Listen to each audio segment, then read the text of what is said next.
Okay, so we covered the yahrzeit of Rabbi Moshe ben Maimon. What we're going to understand, or attempt to understand this evening, is the Rambam's understanding of the perfection and imperfection, we can call it, of Moshe Rabbeinu.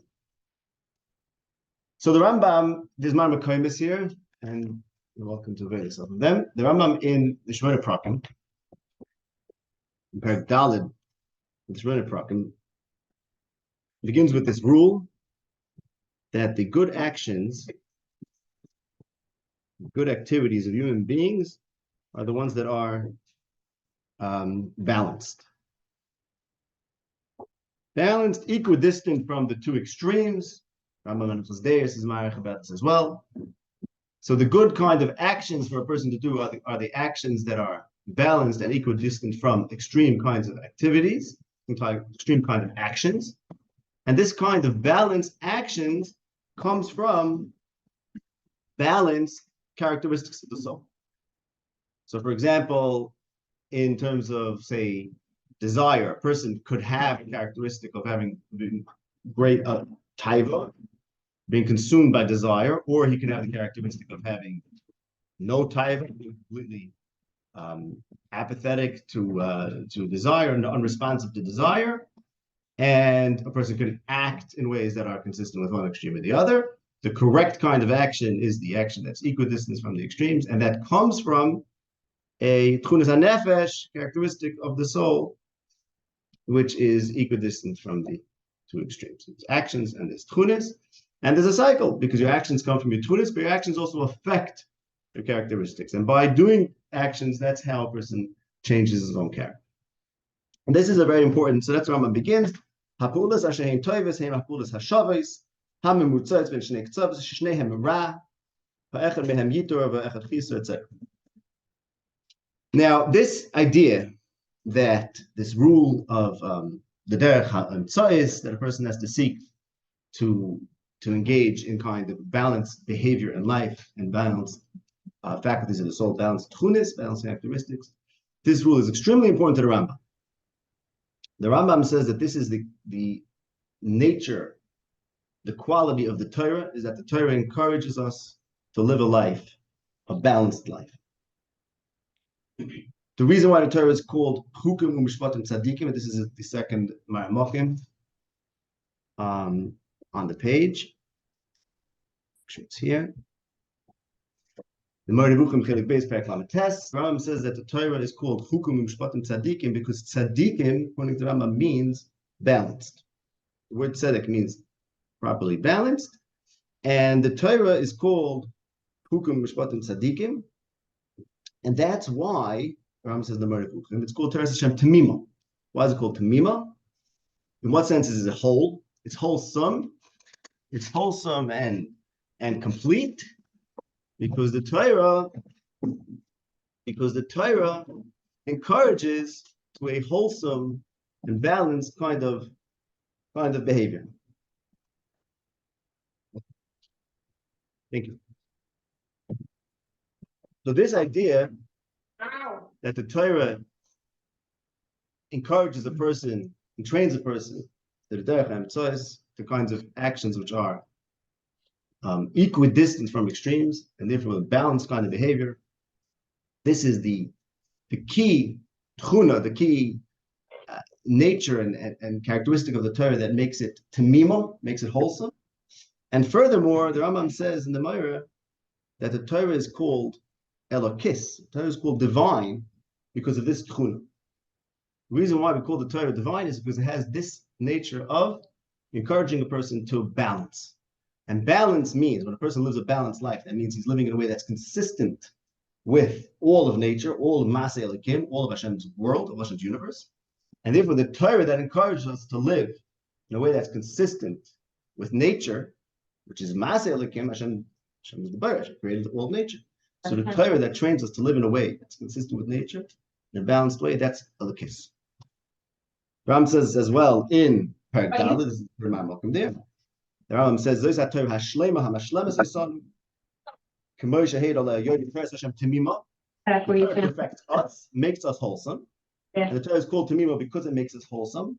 The Torah doesn't want us to be extreme. The Torah wants a person to be natural. One of the key ones.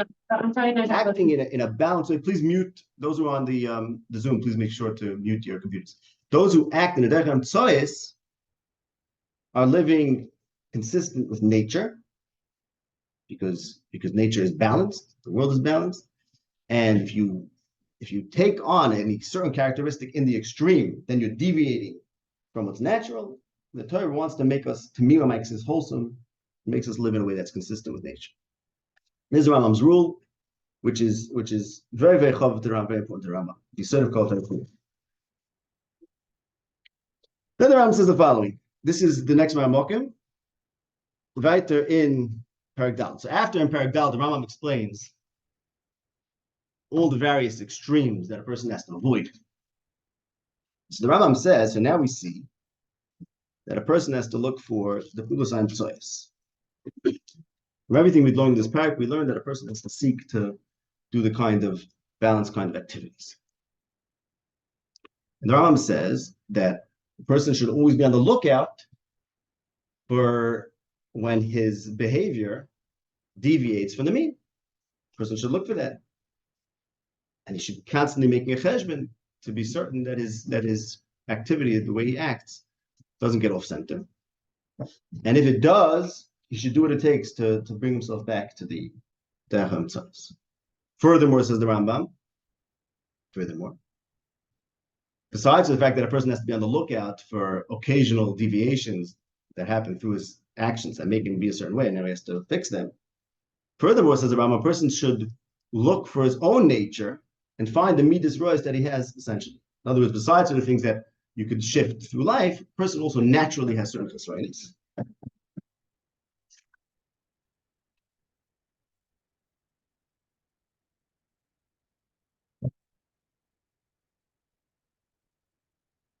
This is on the next page.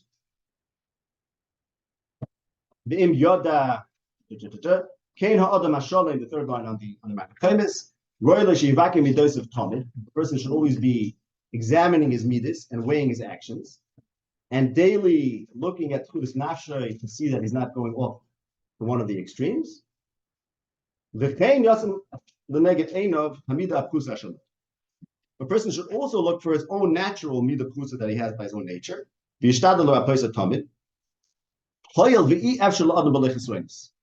Rambam asserts that it's impossible for a person to be perfect.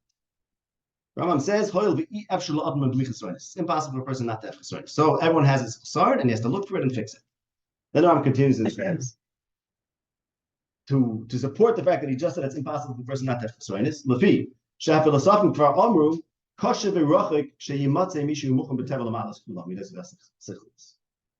Rambam asserts that it's impossible for a person to be perfect.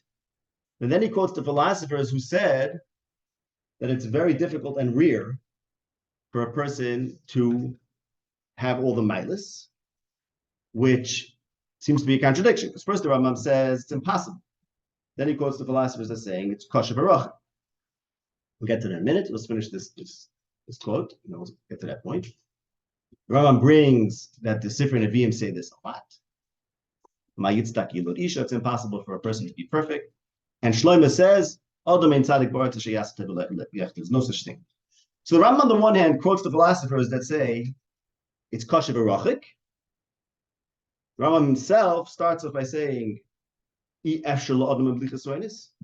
he brings Shlomo who said, Stam, Adam ein tzadik b'aretz, asserts as an absolute Adam ein tzadik b'aretz. So we have a question right away. Is it impossible for a person to be perfect? Now, what does perfect mean? Let's just a word on that. What does perfection mean in the Rambam? Perfection means all your midas are memutza, all your characteristics, every single one, courage, desire, anger, humility, are on the medium, equidistant from the extremes, and you also have all the midas, the intellectual virtues. Intellectual virtues means you know the chacham. So is it or is it not possible for a person to be perfect? That's the question here. On the one hand, the Rambam says it's impossible. The other hand, he quotes the philosophers who say it's kosher b'rachik. And then the Rambam quotes Shlomo Melech, who the first says, Adam ain't tzaddik, it's impossible. So the MS is, to understand this, you have to look weiter in the Pirush Mishnayos. This is the next Rambam. The Rambam says in the Pirush Mishnayos, Perakim, Mishnayos Gimel. Rambam talks about the following. Talks about this very question. Can you have a person that has all the milas sichlius and all the milas midosius? All the intellectual and character virtues. Says the Rambam, to have a person who has all the milas of intellect and character, such that there is no intellectual nor characteristic virtue that he doesn't have, is rare. Here the Rambam says very clearly it's rare. It's rare. Rambam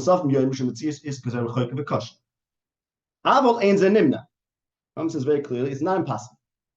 It is possible. The human condition is such that it's possible for a person to be perfect. Very important. Very rare, but possible. The philosophers call certain people, divine person. And this is what's meant by divine person. This very rare person who is perfect in terms of his midos and perfect in terms of his intellect. Our language also calls him Ish Elokim. So what does Ish Elokim mean? It means a very specific description of a person, which is that he has all intellectual and character virtues in one person. V'oimar. Now the Rambam speaks and says, I say, I say that a person who can describe as being perfect in his character and his intellect, besides being called an Ish Elokim, is also called a Malach Hashem. And he quotes a pasuk says Vayal Malach Hashem. Vayal Malach Hashem Yigilgal. The pasuk called the Navi a Malach Hashem. So the philosophers say, so the Rambam says like this, it's not impossible that a person should be perfect. If he is perfect, the philosophers call him a divine person. And our language uses that term as well and says Ish Elokim. Like the Rambam, I assert that the person can also be called a Malach Hashem. So let's understand this machlokes. The philosophers say, and the Torah agrees, that we can call him an Ish Elokim, or our language agrees. Rambam says our language calls him an Ish Elokim. Additionally, he can be called a Malach. So what does that mean that he's called a Malach? But look, taking back to what the Rambam said in the Hakdama, the Rambam said it's impossible for a person to be perfect, because the philosophers say that it's very rare for a person to be perfect. It's a stir and it's not stir, because the Rambam considers a person who's perfect to not be a person. So the Rambam said it's nimna that an Adam should be perfect. It means anyone who's still an Adam is not going to be perfect. And that's how he ends with the pasuk from Shlomo that Adam ain't tzaddik, which means, according to the Rambam, anyone who's perfect is no longer an Adam, as he says. He says, I say he's also called a Malach. The philosophers say he's an Ish Elokim. He's a person who is divine. This is his fault. He says, right, and the Rambam also says very clearly in Perakim that he's also called a Malach. In other words, he agrees that he's an Ish Elokim, but he also calls him a Malach. Okay, so let's first define. So what does that mean? So in other words, so David's asking, I see he's still an Adam. How can I say he's not an Adam? Okay, so now what does it mean? What does the Rambam mean when he says that he's called a Malach? What does it mean when he says he's called a Malach? It's not just semantics. I'm calling a Malach. What does it do? What does it do by calling someone a Malach? That means it's the following. The Rambam says that Malachim, the Mori says that Malachim are scholim. Malachim are intellects, are seichel that has no connection to a body. A person's seichel, the seichel of a person is connected to the body. It comes from the body, starts from the body. Then when a person actualizes the seichel, a person has what's called seichel hanikn. He actualizes seichel, he's kind of the seichel. If you have a person whose every move is determined by seichel, means everyone is a blend. Everyone has body and seichel. Body includes all the emotions, all the feelings, all the faculties of the soul, the Ram describes in Perakim. But what if you have a person who everything he does is determined by his reason? Is that person an Adam? Or is that person a man? What do I mean to say? I mean to say, what's the person? Whenever you talk about a person, when you talk about a person, right? You say you. What are you talking about exactly? A person could lose part of his body and he's still the same person. So every time you talk about the person, you mean to say that aspect of the person that, to beg the question, makes him what he is. In other words, that aspect of the person that drives him, that determines how he acts. If a person is controlled completely by his seichel, and a seichel of a person is davar alaki, Ram says all the time, malachim are scholim. If you have a person whose sole determinant of his behavior is his seichel, that person is his seichel. Meaning to say, that's the one who's relevant. The body is just a tool of the seichel.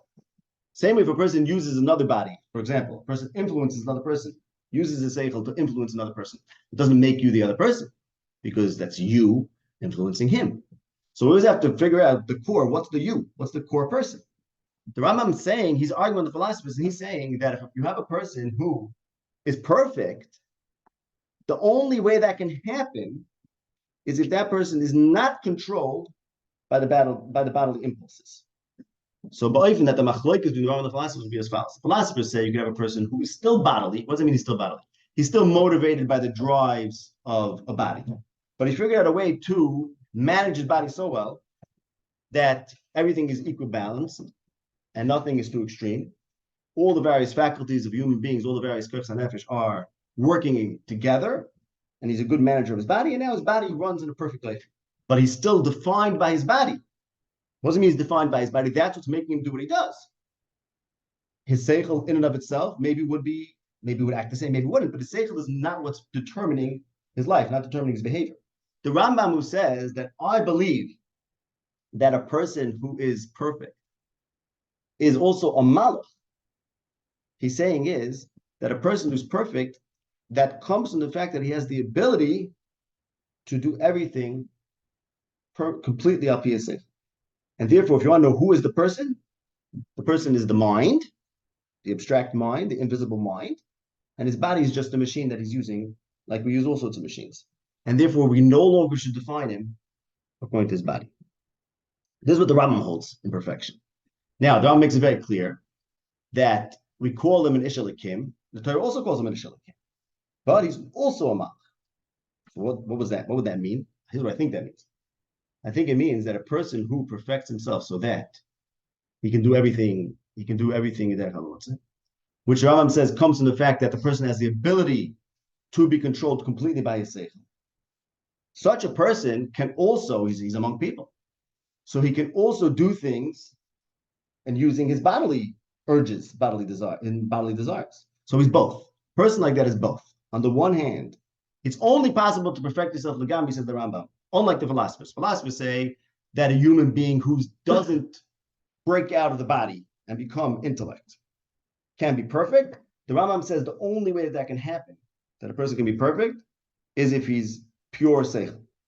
Pure seichel doesn't mean he's not able to also use his body not merely as a tool. In other words, let's say, give you an example. Okay, a person's pure seichel, so he decides I should eat. It's reasonable for him to eat. Is that person using the kochos hanefesh of desire? Maybe he has no need for it. There's a kochos hanefesh, the faculty of the soul. Part of your soul is that desires food. A person who uses his intellect and figures out that he should eat because his intellect dictates he should eat, and he only eats when his intellect dictates he should eat. Okay, so he's a malach. He's a malach. Why is he a malach? Because it's an intellect, it's an idea, it's reason, and this reason is doing things in this world, which is exactly what malachim are. The Rambam says. You know what malach is? A malach is an idea, pure thought that is effective, that affects the world. So if you become pure thought and you happen to have a body at your disposal, see, malachim have the whole world at their disposal. They do all sorts of cool stuff. All that you could do is influence your body and things around you. Okay? But if you're doing it in the same way that a malach does, meaning to say, your reason is all completely worked out, and now you could just control things, so you're a malach. You're a malach. Now, when you eat, When you eat because you decided it's right for you to eat. So if you're eating because it's reasonable, you're Malach Hashem. You also have a faculty of desire. That's part of your nafshis makeup. You could switch that on. You could decide that now I want to use that. And then you're an akin, because then you used your seichel to put on that switch of the bodily faculty. Or you could say, no, I'm not going to be Isaac in desire at all. I'm just going to eat purely due to reason, and at that point, I say being a malach. So that's roughly, I think, it needs more, but that's roughly, I think, the two studies of being a malach and ishli. When you have to put that into effect, or then you're not motivated. Oh, so that's very interesting. Okay, the Rambam will insist a million times that you should always be a mutzah, and there's no other story, but there is. The Rambam in the Moreh is very clear that there's such a thing as basically precious nifla, like a Bavram ben Rambam. Famously, everyone has to steer him. Bavram ben Rambam talks about precious, and the Rambam doesn't know. A place where the Rambam says explicitly in the Moreh that a person should avoid the chayim legamri and basically try not to be about it. It's not like that's not how he's going here. It's not how he's going here, but I do think that the malach. Yeah, I don't think Moshe Rabbeinu is derech hamutz. Basically, lechem lo'ochel l'mayim l'shas is not derech hamutz. Hagam will talk about it. That's a part. But the malach the Rambam describing is not the derech hamutz. Yes. But a person has the capacity for both, but not simultaneously. Right? Probably not. Probably not. I think so. Yeah. I think right. I think when you're deciding to eat, and that decision is not influenced by your fact that your body. Anyone who could do that is at that point being a malach, and then he could, I think, either act according to his malachas or switch back into his body and start being a human being. And why might he switch back into his body? Good, because he's among people, and maybe to influence people, you have to be human-like. You might want to relate to people. We'll see. There's good reasons for this. Okay, why a person might do that. And I want to show you this is Ba'atzim in the Hemshech of the Rambam. This is all clear because in the next, this is on the second excerpt on that page number 2. In the Hemshech, the Rambam talks about the following: whether you can have the opposite case. Can you have a person who has nothing good about it, no virtue? So again, he quotes the philosophers and he says, Nimna, it's impossible to have a person that has all deficiencies till the very last one, intellectual and character deficiencies, such that he has no virtue at all. So he says, Nimna, it's impossible. And then he says, but if there is such a person, which is very rare, he just said it's impossible. But he says, they'll call him an animal. And Shlomo does the same, Dov Shakol. So he says it's impossible for there to be a person with all these deficiencies. And then he says, but if there is such a person, what do you mean just it's impossible? The answer is, he says, because if there's such a person, they'll call him an animal. And name calling is not interesting to the Rambam, just time to give names. It means something very important when he says he's an animal. He means he's really an animal. In other words, words are very important to the Rambam because words define what things are. And when the Rambam says that we call him an animal, that means that he has the halach of an animal. The Rambam says in the Moreh, this is the next few quotes there, the Rambam says in the Moreh, that people who have no burim hamurdim, people who have no seichel at all, and Moirid, they are in the system of Balei Chayim. They're in the system of animals, and that's why you're allowed to kill them. The reason why you're allowed to kill koifrim, seems the Rambam holds like this. The reason why you're allowed to kill koifrim is because they're not human beings. They're not human beings. What does it mean not human beings? It means Rambam understands that a human being, we have to think about what makes a human being a human. What makes a human being a human is something to do with seichel. A person can be makalkel that to the point that he's no longer a human being. He just looks like a human being. So that's why you're allowed to kill a kafir, because it's not, you're not chopping Tzom. And then it's a mitzvah to kill a kafir because he's harmful. So there's really, you have to be mapping between two stages in hilchos killing kafir, okay? And then the next in after Rambam says explicitly those people who have no shita emunis, no shita and emuna, not from their own thought, nor that they received the Messiah, like the Turks, whatever he says, they are dinom shel halolu kedim balei chayim she'enim hoyim ve'ein heim l'daiti b'dargas ha'odom. They're not human beings. So what that means is, again, it's important to the Rambam to say that once a person has no milas, which is possible for what we call a person, he becomes an animal. It's very important to the Rambam, because what that means is that the human nature, the human essence, what makes a human being, the tzuras ha'odom, the form of a human, it contains virtues. So as long as you are a human being, you have virtues. Happens to be you can change forms. So practically, the question of whether a person becomes an animal when he loses all his virtues, practically that's not relevant because everyone agrees that's possible. But it's very, very relevant for understanding what is the nature of the human, and what's the nature of the tzuras ha'adam that a person has. The form means what makes a human being. And Ram says, yes, your person could become someone who has no milas, but then he's no longer a person. And similarly, but the main thing is back to other things. Similarly, the Rambam holds that a person who has all the milas is a malach. Okay, so now let's talk about being a malach. This the Rambam talks about also at the beginning of Perakim on Aleph. It's on the third page. The Madrega of Moshe Rabbeinu says, about whom it says, Vayisham im Hashem, the Moshe Rabbeinu is with Hashem. What's the Madrega of Moshe Rabbeinu? I should have brought the beginning of this quote. So let me do the beginning of this quote. So I'm going back on it. In the end of the Nebuchadnezzar, the Rambam has 4 Perakim where he trains the Talmud in the Derech of Avodah. The Rambam says like this. The Rambam says that there should be a person, so he has a certain training, certain actions that a person should do so that he could be a reader of Hashem. Oh, I do have the beginning of it. Okay, on the end of page 2 is the beginning of this quote. Rambam says, but to have a person who's massing the truth and happy with the kasaga, while he's busy with people, he's Isaac with people, with human beings, but at the same time, his intellect is turned towards Hashem. And in his heart, he's with Hashem, while externally, he's with human beings. And that's what it talks about in Shirashim, Ani Yashen of Alibi. That, says the Rambam, is not Stam Madrig of Navim, that's the Madrig of Moshe Rabbeinu. So the Madrig of Moshe Rabbeinu, Vayisham im Hashem. Note how the Rambam defines the Madrig of Moshe Rabbeinu, Vayisham im Hashem. That he's Isaac with people, but inside his identity and where he's holding intellectually, he's in a different place. That's the Madrig of Moshe Rabbeinu. And the Avis, okay? And further, the Rambam says, on these 4 people, Elohim ha'avis, u'Moshe Rabbeinu, his vayra, his achdusam im Hashem, she'idu aleh ha'ksudu. About them, the Psukim say they were united with Hashem. It's a very extreme lashon that the Rambam uses here, that the Avis and Moshe Rabbeinu became one with Hashem. And then he says, I mean to say, l'hasagosoi, l'habasoi, okay, etc. So Hashem was mashgiach on them, while at the same time, they were busy with people. So how is it that the Avis were Isaac with people, but at the same time they were one with Hashem and there was hashgacha on them? Because, as he explains, they were doing their activities with their limbs alone, while their seichel was not leaving Hashem. Okay? Now, parenthetically, this is important, but it's just an interesting thing. If you read this passage of the Rambam well, so he says like this, he's describing a person who is doing everything with his body, and is among people. And at the end he says, and they're doing everything with their limbs, while their seichel was like sar milfan of Yisrael. Their seichel was in front of Hashem. One of the psukim he brings for this is about Moshe Rabbeinu by Hisham im Hashem.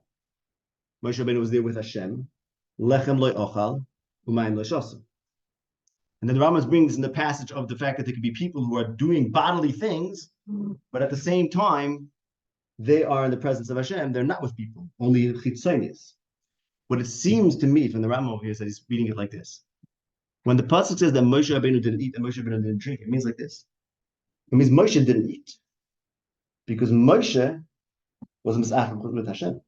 Moshe became kulei sickly, like the Rambam says in Pirkei Avos, in Perakim, that someone who is perfect, who's an Ishalikim, can also be a malach. He is a malach. So when Moshe Rabbeinu ate, that's an oxymoron. Moshe Rabbeinu can't eat because Moshe Rabbeinu was not his go. Moshe Rabbeinu ate breakfast when his body ate as much as Moshe Rabbeinu was eating when someone else ate. Moshe Rabbeinu told someone else a mitzvah to eat, and that other person ate. Did Moshe Rabbeinu eat? No, we don't call it Moshe Rabbeinu eating. That's not Moshe Rabbeinu. Moshe Rabbeinu's body is not Moshe Rabbeinu either, and that's called Vayisham im Hashem lechem lo'achal u'mayim lo'shasa.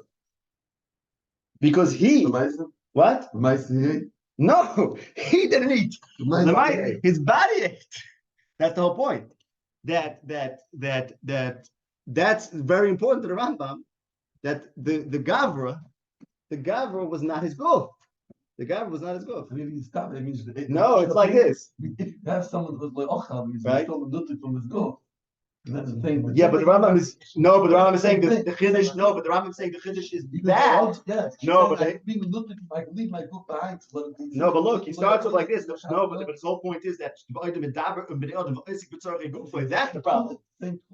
If you can separate yourself so much, you can. Perhaps I don't know. Look, let's say a person dies and there's a Shabbat goes to Shemayim, and you take his body and you give it into IV. Is that called that he ate?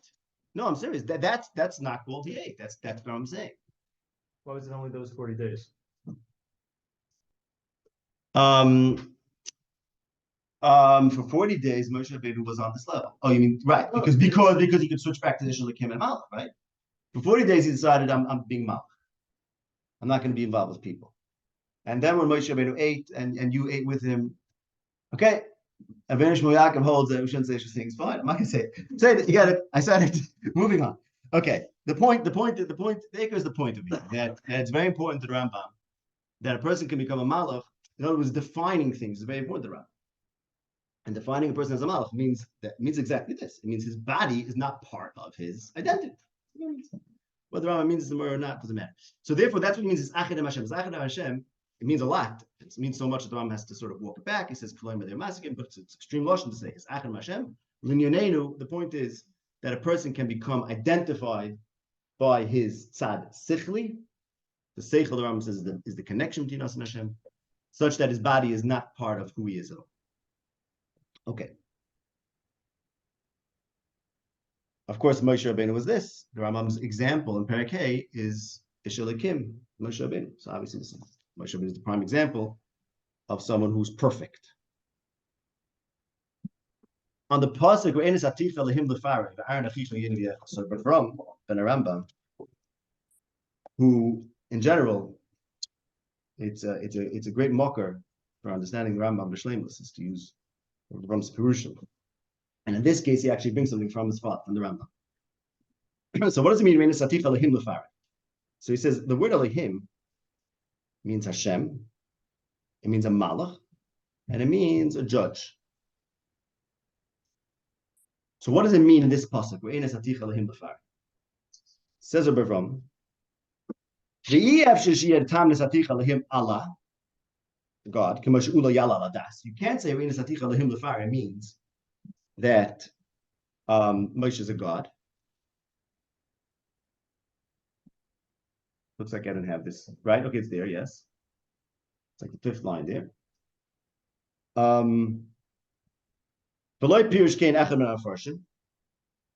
one said that, and that it should be a nugget is how Unkus goes. But that it means malach, that's the shita that I quoted. And this is, okay, I said that before. This is the beginning of the piece where Ram brings from his father that Uncle says, as a Rav, you're going to be like a leader. The Kabbalah Abi Mori and Reb Sadia that Hashem was telling Moshe that you're going to be a malach. You're going to be a malach. Why? Because the Rambam holds that every nevuah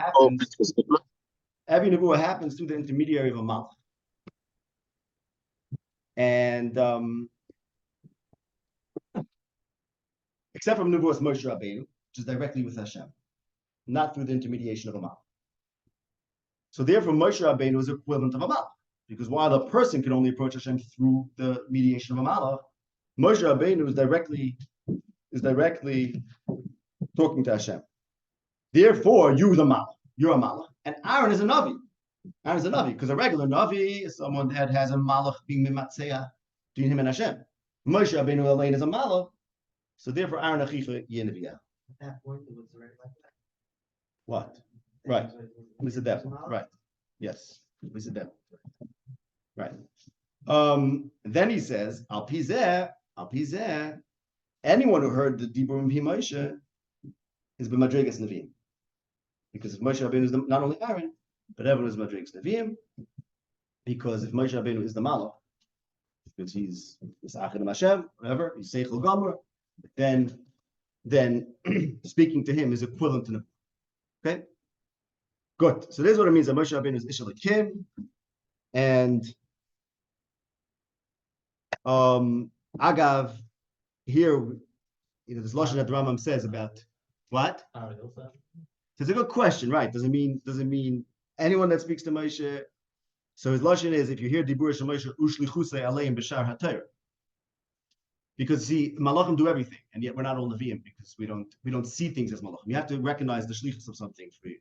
That's the whole different story. Okay, what does it take to have a Nevuah, to be considered Nevuah? But he says only those that he has a shlichus aleim, and probably also requires that they perceive it as a shlichus. Say that. I just want to comment on one thing. The Rambam has this very extreme lashon in the Moreh Nevuchim where he says Moshe Rabbeinu was akin akin. Now, Rav Ram brings like this. Rav Ram says. He says, you can't say Nesatich Elohim means God, as it might occur to you. Now, Moshe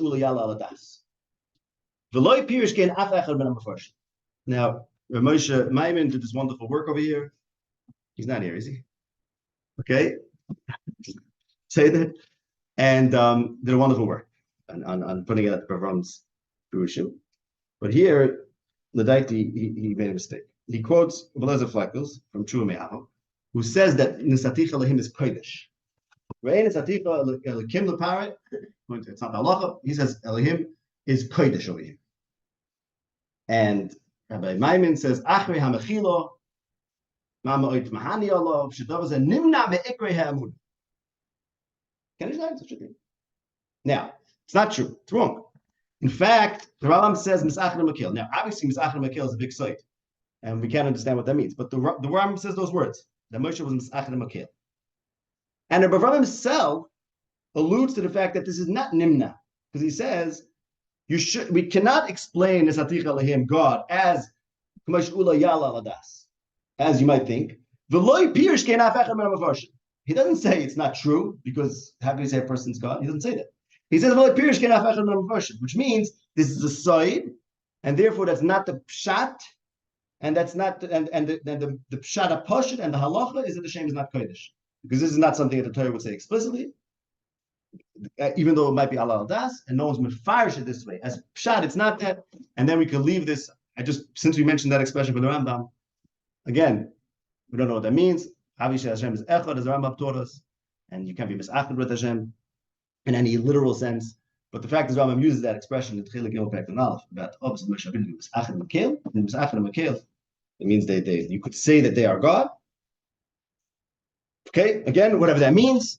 But as Rambam is saying, that's not pirush, and you can't explain the pasuk there. So it's not like True Me'ava lahalacha. But the way Rabbi Shemaim here says, it's nimna me'ikri hadas. No, it's not nimna me'ikri hadas. It's nimna from teaching ikri hadas. We don't mafarish the pasuk that way. But it's not nimna be'etzim from ikri hadas. Okay, moving on. So now we have like this. So the Rambam says what? Yaakov Korakel.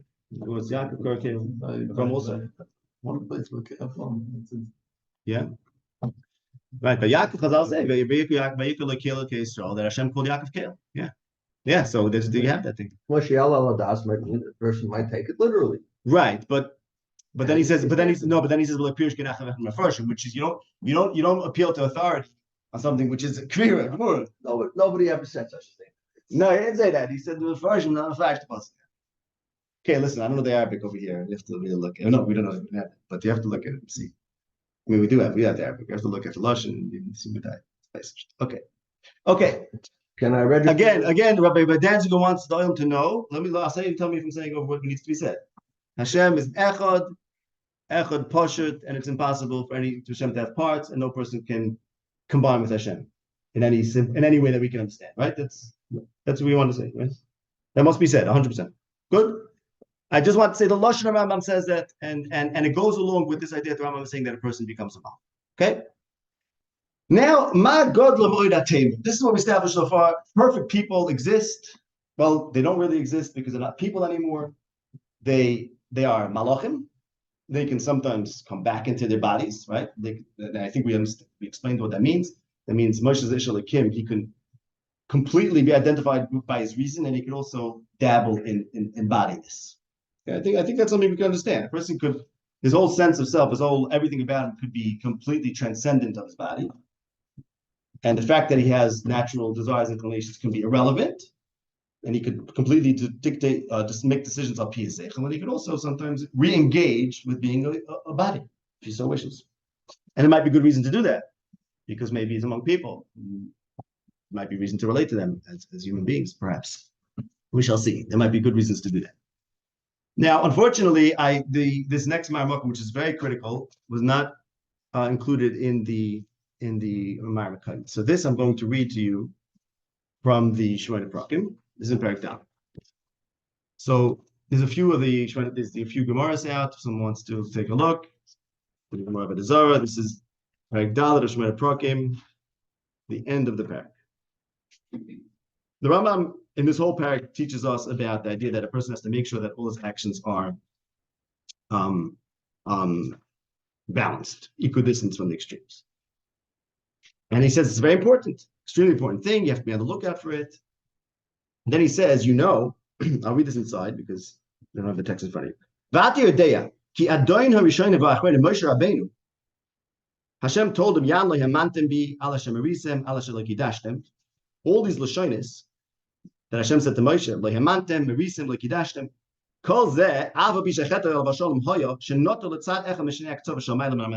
what was the great chait of Moshe Rabbeinu? That he was deviated from the median. Savlonis. Savlonis is the right balance between complete apathy where nothing bothers you and kas where you lose your temper. He's supposed to be a savlin. And Moshe Rabbeinu was noite l'tzad kas. He wasn't balanced. He was off the center. He was towards kas. When? Ba'omer Shemona hamor. By saying Shemona hamor, Moshe Rabbeinu was noite to kas. Therefore, hikbet Hashem olav. Hashem was makbet. She'odam kamoyu yichas b'fnei adas Yisrael. That a person like Moshe Rabbeinu should get angry in the presence of adas Yisrael. B'mokum she'in roi ba'kas. When it wasn't appropriate for him to get angry. So right away, notice that the Rambam doesn't say that Moshe Rabbeinu got angry and he shouldn't get angry. He says Hashem was makbet that he got angry b'fnei adas Yisrael. Interesting lashon. If you got angry, you got angry. Rambam says hikbet Hashem olav she'odam kamoyu yichas b'fnei adas Yisrael. Okay, ha'or number one. It's a chil Hashem from Moshe Rabbeinu. Because people learn things from all of his motions and his words. People expect to earn happiness in this and the next world through emulating Moshe Rabbeinu.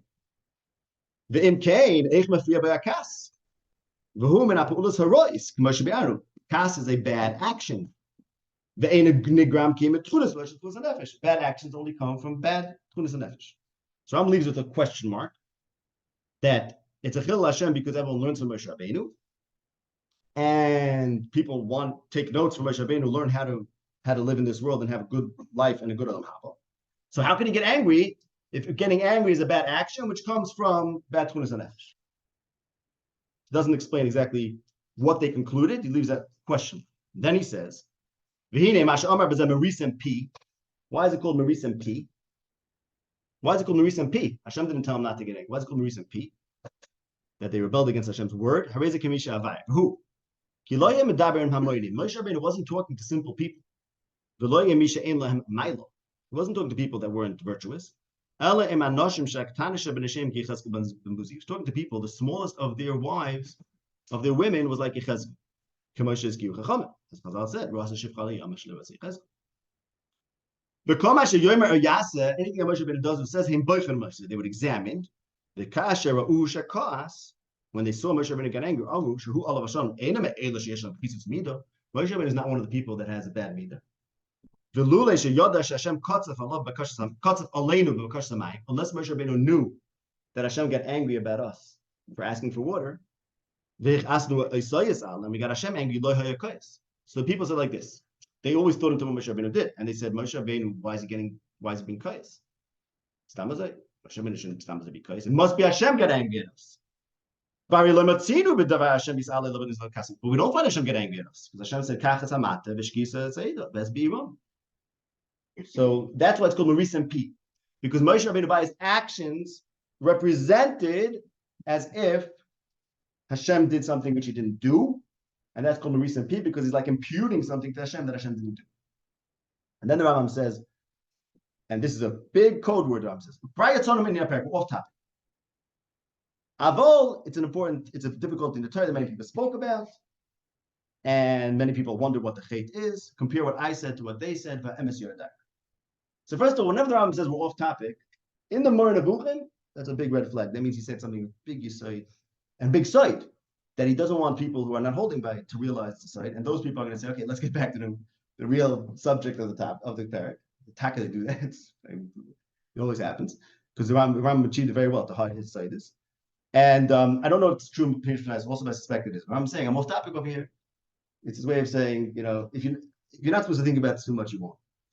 Furthermore, the Rambam says, compare this with other pshatim, ve'emes yodarkoi. I never saw the Rambam ever do this. I don't think the Rambam ever does this.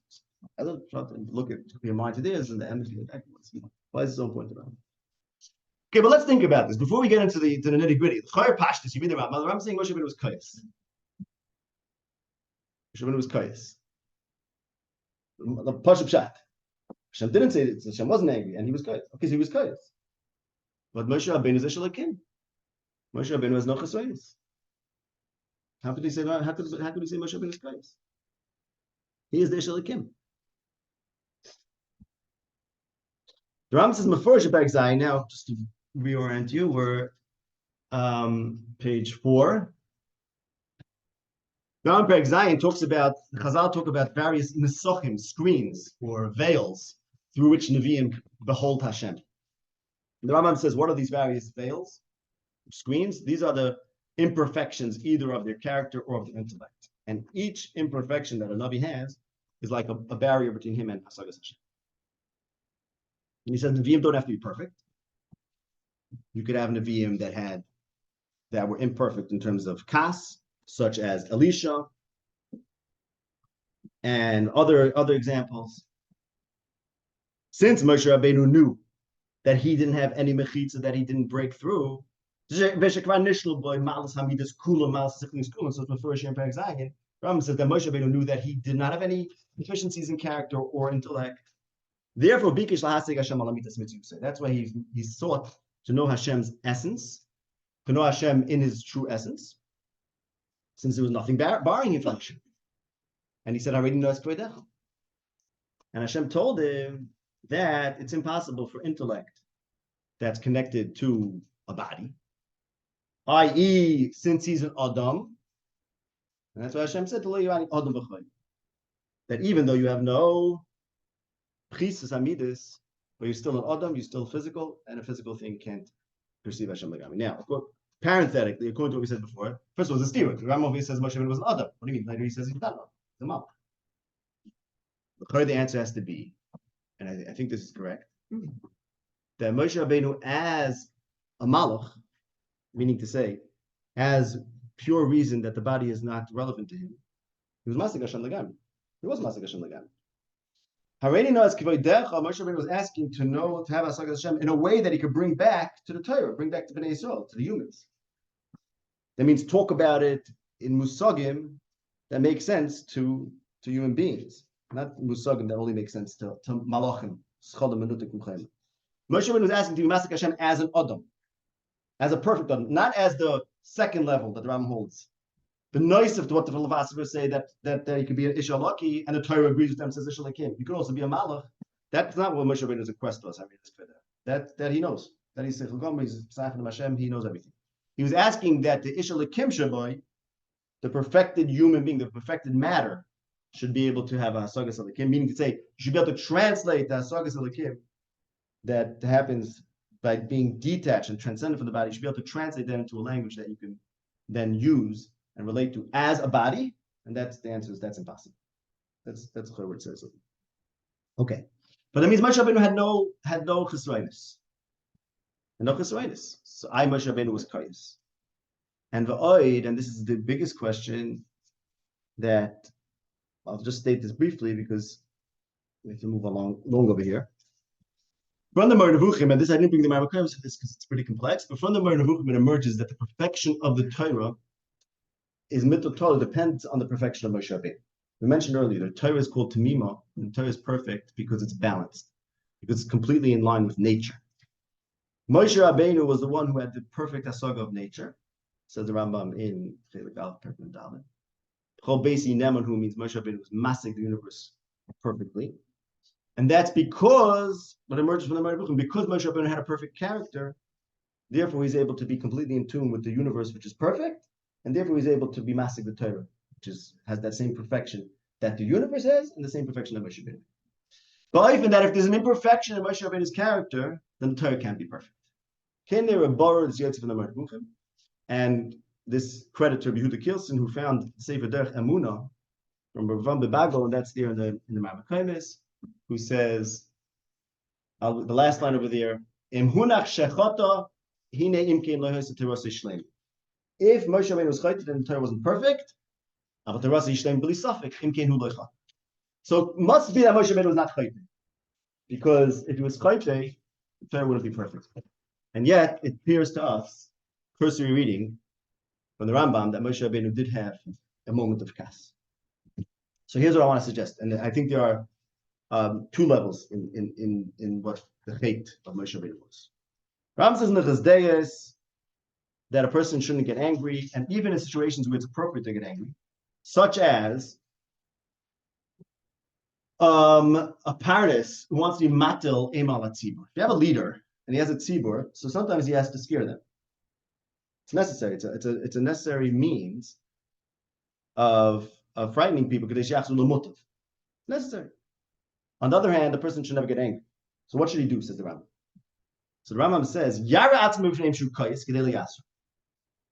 he should, on the surface, he should appear as if he's angry in order to scare them. Like you're acting. So Rambam is marich in this. This is what he prescribes because it seems to be that it's necessary for a leader. People should fear him. People should fear him means they should fear his temper. You're not supposed to have a temper because the temper is the scariest thing because it means you never know what he'll do. On the other hand, he's not supposed to have a temper. There it is. Here's the solution. Pretend you have a temper. So now let's think about this. This parnis who's pretending to have a temper in the Hill days. Pashtus, the Olam is not supposed to know that he's just acting because that defeats the purpose. They have to think that he really lost it. He's really acting, but they have to think he lost his temper. Okay? And that's necessary for Anhaga. So now Moshe Rabbeinu is a parnis, and the tzibur is being unruly, and he has to frighten them. So let's say he does what the Ram says in the days. Because he has to act as if he's angry. He has to say Shemona Hamorim. But if they think he's angry, then it's Chil Hashem. Because going back to the parents in the days, the Elohim thinks he lost his temper. You're never supposed to lose your temper. Okay, so he has bad midas. No, another bad midas the parents has. But Moshe Rabbeinu, if they think he has bad midas, as the Rambam says, Chil Hashem. So you notice, going back to the first story I said, the Rambam says Hashem was makbar on him for getting angry in front of people. That already implies that he didn't get angry. He didn't get angry. He didn't actually get angry. But he did something that's going to be perceived as anger. And why did he do that? Because you have to do that if you're a parent. So Moshe Rabbeinu was stuck, no pun intended, to the rack in a hard place, because on the one hand, he's a parent who needs to utilize this very powerful tool of making people think he lost his temper. And if parent is not able to make people lose his temper, he's going to lose the people. On the other hand, if Moshe Rabbeinu makes the people think he lost his temper, then it's Chil Hashem. So the chait, so-called chait of Moshe Rabbeinu, is not that Moshe Rabbeinu was deficient in any way. Not at all. It's the inevitable, it's the impossibility of a perfect parent like Moshe Rabbeinu being a perfect parent. Because part of being a perfect parent is being able to make people think that you're the worst guy in the world and they better watch out. And therefore Moshe Rabbeinu could not do but what he did. Or maybe he wouldn't have gotten angry, and then that would have also had its inevitable problems. People would have, in other words, let's say the story would have went. Moshe Rabbeinu didn't say Shemona Hamorim. So then the Olam would have started, I don't know whatever would have happened. And Hashem would say, look, you're not a good manix because people are not being close to the muktiv. So this that Moshe Rabbeinu is chayte and he can't be a good manik. One second, all that means is there's an inevitable chayt. Chayt means chesron. It's an inevitable imperfection in the perfect manik that is no way to bridge this. Yeah, no way to solve this problem. No, it's not an einish. It's that he can't. It's not the point. It's not an einish that he did something wrong. No, it's not that he got punished. It's that his hanhaga cannot continue. That's all it means. Why is that Moshe based on An imperfect man. An imperfect man. It could be. So why can't Moshe be the imperfect man? She can't. What do you mean? Because the Torah is perfect. What do you mean? No. I'm saying, but if whoever's going to get man against him to be imperfect also. That would be a chait for Moshe. For Moshe, it would be a chait to make himself imperfect. You can't choose to be imperfect. That's imperfect. You're perfect. You have to do everything you can. You have to make everyone has to and you have to try to be Moshe Rabbeinu. If you make it, the eight is not to to step down. The eight is to recognize that you bump up against the impossibility of perfect and hum. Yeah, but as Now, that here's the to thing. be able to chap what's going on. What's that?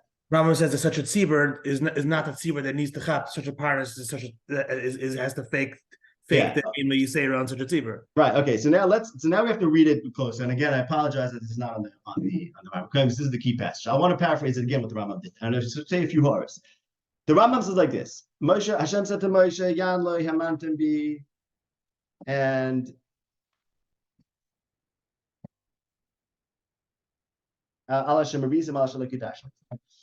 because his chait was that he was noiter l'tzad echad, which is kas. Hashem was makbid that a person like him should be kois b'fnei adas Yisrael where it's not appropriate. And for such a person, tzachil Hashem, because people learn from him and expect to have happiness in this and the next world.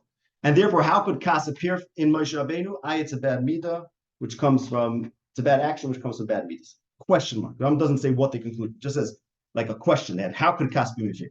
Then he says, why is it called Maurice and P? Why is it called Maurice and P? Because Moshe Rabbeinu wasn't doing this in front of Hamonim. He was doing it in front of people, the smallest of which was like Yechezkel. And therefore, they studied everything he said. And if they saw if you got angry, it must be Hashem get angry. No, Hashem didn't get. So questions like this, I have two questions. This thing that the Rambam says that they'll say it must be Hashem get angry. That solves nothing. It solves nothing. It solves zero. Because was Moshe Rabbeinu supposed to get angry or not? Everyone's assuming he's not supposed to get angry because it's in by kas. That was the whole kasha. How come Moshe Rabbeinu is getting angry? What does it mean? How come he's getting angry? One should not get angry. Hashem got angry, so what? So that's why Moshe Rabbeinu getting angry? No, it's just another way of saying it's right to get angry. If the Rambam would say it is right to get angry, fine. He's not saying they thought it's right to get angry. They're saying that Torah says it's wrong to get angry. They're not saying must be this is one of the situations where you should get angry. But if Hashem got angry, then what? Why is it right to get angry if Hashem got angry? Question number one. No? Let's talk about what does Hashem get angry mean? Okay, what does Hashem get angry mean? For example, Rambam says in the word of movement, what does it mean that Hashem is poiket oven of his albonim? Talk about this. This is the last Rambam claims. This is the Chelik Aleph Perek Nun Daled. Say it now, and Chelik Aleph Perek Nun Daled. Rambam says, what does it mean poiket oven of his albonim? That Hashem from the Midas Arachmim, he says, they're mostly Rachamim, only one of them is anger, and that's poiket oven of his albonim. That Hashem visits the sins of the fathers on the sons, and that's like Hashem getting angry. And that Rambam says is the tzivui of irhani dachas, which is to wipe out a city, grandparents, parents, and children, Rabbi. So the mitzvah of Hashem, a mitzvah is part of Hashem's actions, and therefore the action of Hashem, which is to tell us to wipe out the irhani dachas, is like Hashem getting angry, and that's poiket of Zabonim. It's as if Hashem is angry. And the Rambam says furthermore in Chelik Aleph Perek above, this is the last Maimonides, that you only find charoin af by Avodah. The Lashon charoin af, says the Rambam, you only find by Avodah. We shouldn't ask on this, but it's not true. The Rambam says the Lashon of charoin af and of someone who's a oyev, a signing, all these Lashonis only find by Avodah. So by Avodah Hashem gets angry. That doesn't mean Hashem gets angry. It means Hashem gave a tzivoy, which is like as if he lost his temper.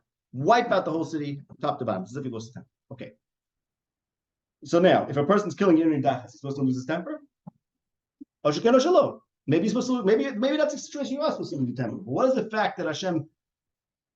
They think Hashem lost his temper. They don't think Moshe Rabbeinu should get angry, but they think Hashem got angry, and therefore Moshe Rabbeinu should get angry. It solves nothing.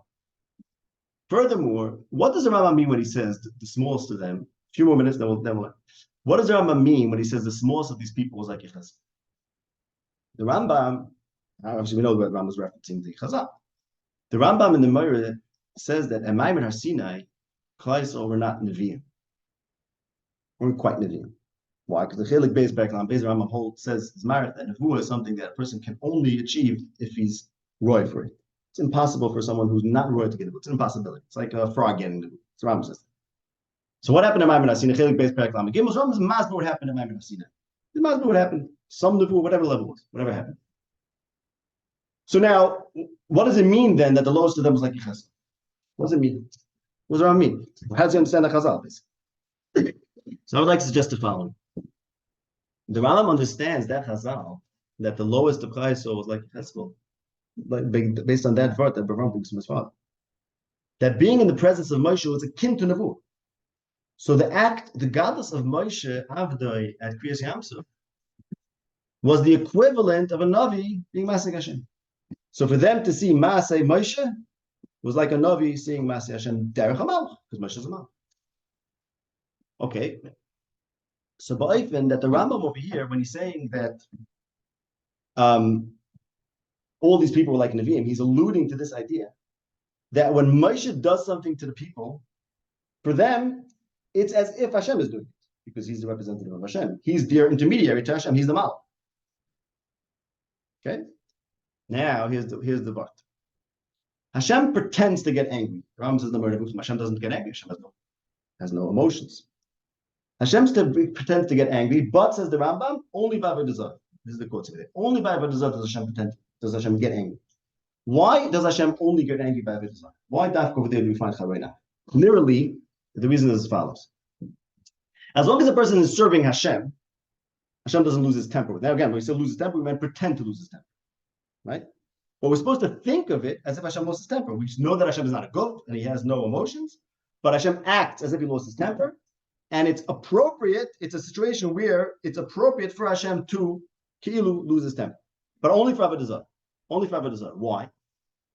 Because as long as a person is serving Hashem, as long as the person is in the service of Hashem, so he looks to Hashem for what to do. So there's no reason that he should be scared that Hashem is going to be unreasonable. That means to lose your temper. He's being unreasonable. He's doing things that are crazy. As long as a person is in the service of Hashem, so there's no reason that he should think that Hashem is going to be the scariest thing. Adarab is working with Hashem. But the moment that a person is considering turning away from Hashem, so he doesn't care about Hashem, so now he has to be frightened that maybe Hashem is going to do things that are absurd, lose his temper. Again, after it's all kavyoch. But when Hashem is b'chora'af, meaning when something happens that is as if Hashem is losing his temper, because he's doing actions of losing his temper.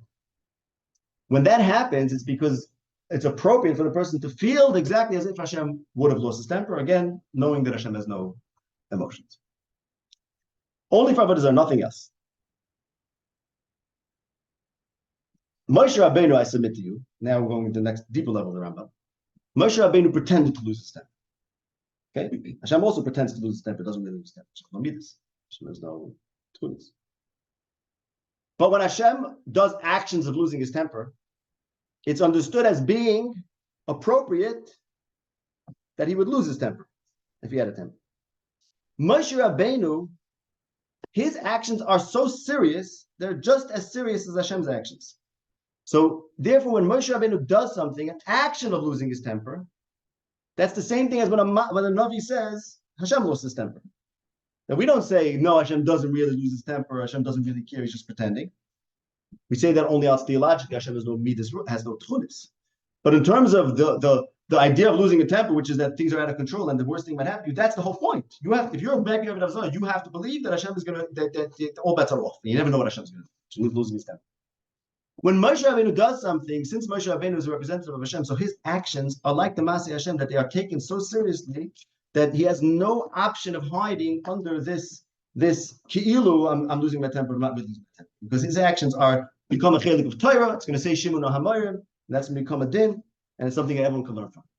So the deeper level, so what I'm saying is like this, when the Rambam says that these people who are on the level of Nevi'im, he's not coming to stam as they say that they were great people. He's coming to say that therefore Moshe Rabbeinu's actions are equivalent to Hashem. So when he says, they said if Hashem wasn't kais, Moshe Rabbeinu would be kais, he means to say, the deeper meaning of the Rambam is that Moshe Rabbeinu being kais is the same exact thing as Hashem was kais. Because the same way a Navi beholds Hashem, whatever the Mara is, and that's called V'chara Af Hashem, with all those messages of V'chara Af Hashem, just with reminding you that Hashem doesn't have kunis, but the message is Hashem lost his temper with you.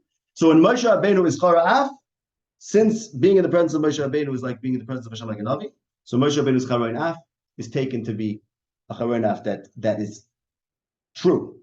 And Moshe Rabbeinu's charoin af is not appropriate. Why? Because the only time it's appropriate for there to be charoin af is avodah zarah. Why is the only time it's appropriate to be charoin af avodah zarah? Because avodah zarah means a person might lead away from Hashem, you have to pull him back to Hashem. What about Moshe Rabbeinu?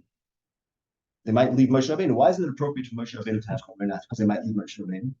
What if the Elohim betrays him and doesn't follow his anagah? Don't they have to be scared that he's going to lose his temper? The answer is no. Because as the Rambam says in the Chizdeis over there, the next halach, the Rambam says, Kol hakoyes ki lo aved. Because the only one thing that's non-negotiable is Hashem. If a person is turning away from Hashem, he has to be brought back to Hashem because there's no alternative. So mainly he has to believe Hashem lost his temper. But if a person turns away from Moshe Rabbeinu, so you know what's going to happen? So follow someone else. There's another matter.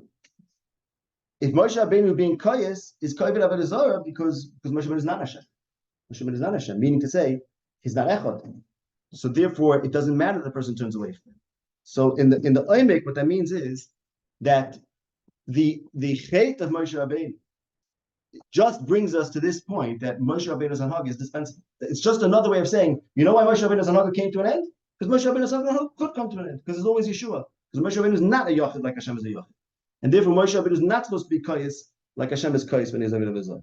But just to wrap it up, just to bring it all together, this last point.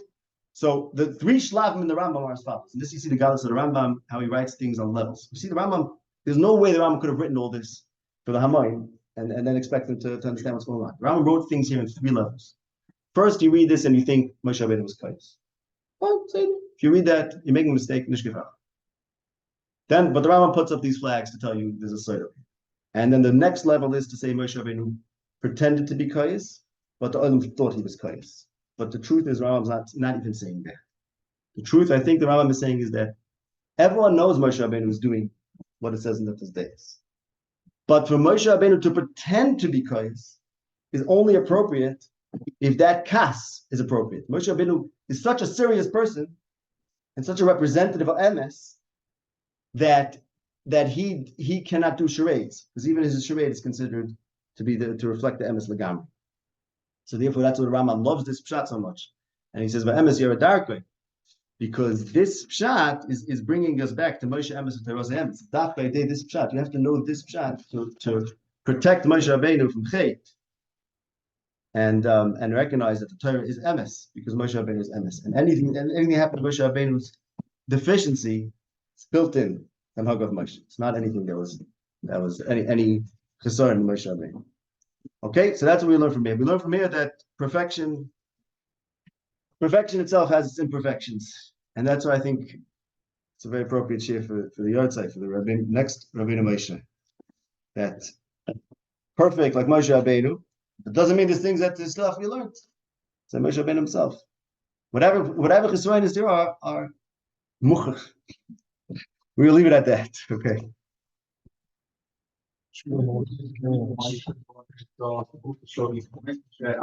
say there's not really for cotton. Like Shemona, you don't want rid or so you put away from them. So is that what you're trying to say? Again, the what is the reason why the two Einish from this Yeah. It's not just concurrent Einish. The point is to show that Casa is not appropriate when you read Moshe Rabbeinu. Means the class wasn't appropriate because you don't need him as a man. you don't need him. You don't need him. Right. The reason why Moshe Rabbeinu was replaced by Yeshua is because you don't need him. That's it, right? But And that is represented in the fact that the right, cast is not appropriate. that's why this is I should show that no, it could go. Exactly. The class wasn't Exactly. but now Exactly. it's not really the Einish. Exactly. It's because Moshe Rabbeinu is replaced by Yeshua, therefore the cast. Right. Exactly. Right. Exactly. If Hashem wouldn't say let's say for some reason Moshe Rabbeinu has to be the only one who could bring Klai Yisrael there, so then the cast would be right. Right. Exactly. So it's opposite. It's because rather Yeshua will, because that's an option. Therefore, the cast is not appropriate. It's But not, again, it doesn't mean that he could have done anything else. He had to do this. So it's not cause and effect. It's literally the same thing. It's Exactly. one. Exactly. Yes, for sure. Ah. Let's go. I'm gonna set this up. I'm gonna step. Okay. Okay. Let's just recording.